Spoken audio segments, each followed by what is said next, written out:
Hi guys, so I just wanted to do a really quick review on some eyeshadows I picked up from a store called Priceline. They're really cheap.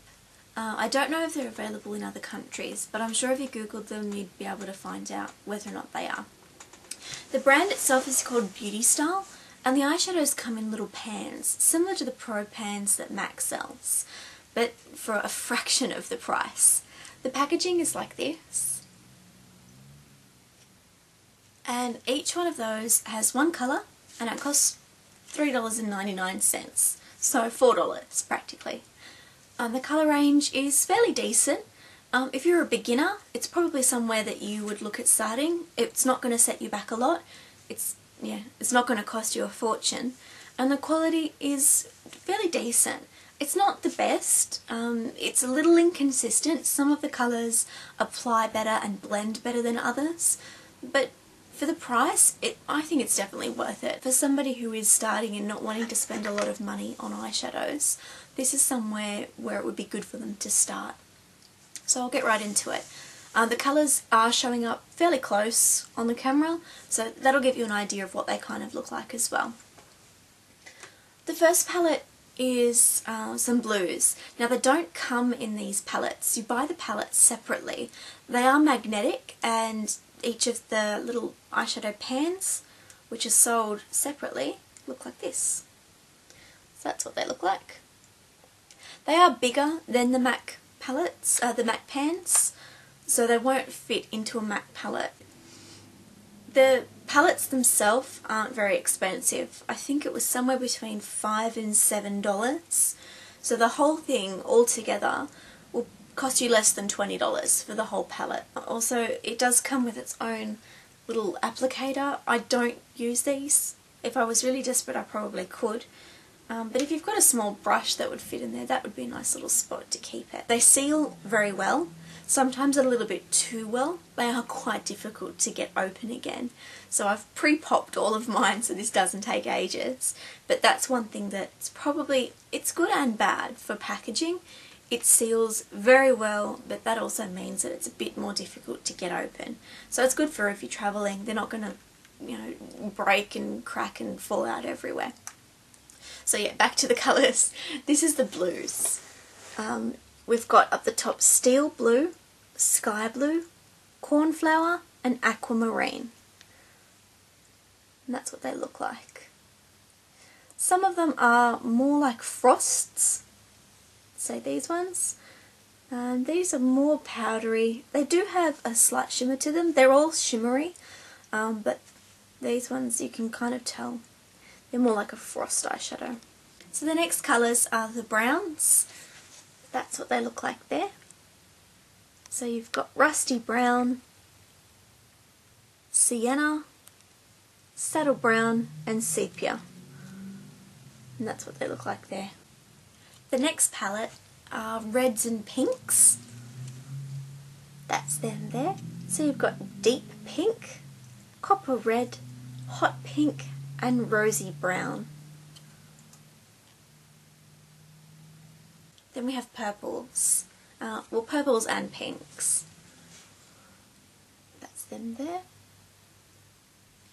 It's also silvers. They had nowhere else to go. So you've got pewter, silver, plum and orchid. And just to give you an idea of how pigmented they are, this is the pewter. And this is the silver. That one there. So they do a nice smoky eye. The next palette are greens. I really like greens. And I've got moss, charcoal, lime and turquoise. And that's what they look like there. And the last palette that I have is more of yellows and highlight colours. And so that's them. We've got eggshell, canary, ivory and lemon chiffon. So these three here are really good highlight colours. I particularly like the eggshell, which is that one up there, and the lemon chiffon. That's really nice as well.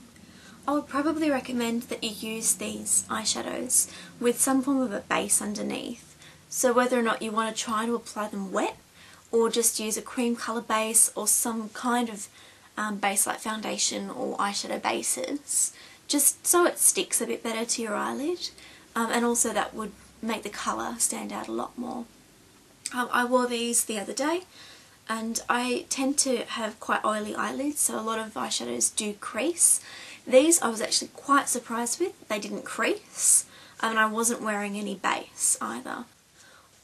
I also wear contact lenses, and these didn't irritate my eyes, so sometimes some eyeshadows will, and these were fine with me as well. So overall, I would recommend these eyeshadows to people that are just starting out with makeup, to beginners, people that are wanting to try or play around with colour and may not have bright colours in their collection. For the price, it's not going to set you back a lot, and it will allow you to have fun and try some colours before going out there and buying a really expensive eyeshadow and then regretting that you did. I like the idea that with the palettes you can mix and match them around. You don't have to have them colour coordinated like I have. So if you wanted 1 or 2 lid colours, a highlight colour and an inner corner colour or an outer corner colour, you could do that. You could put them in here. Good for travel. This packaging, it's sturdy, it's easy to use, a little bit hard to open, but that's really not a big deal. Overall, I would definitely recommend these eyeshadows. Again, the consistency, it's okay across the board. Some work better than others, some blend better than others, but if you play around with them, you'll figure out what works and how it works. So whether or not you apply them wet or dry, with no base or with a base, that's up to you, and the results are obviously going to vary depending on that. So that's it. I hope you enjoyed the review, and I hope you found it helpful. If you have any requests or any questions about the products, if you're wanting to get specific swatches of the colours, please let me know. Just comment below. I hope you all had a fantastic weekend, and I'll speak with you again really soon. Bye guys.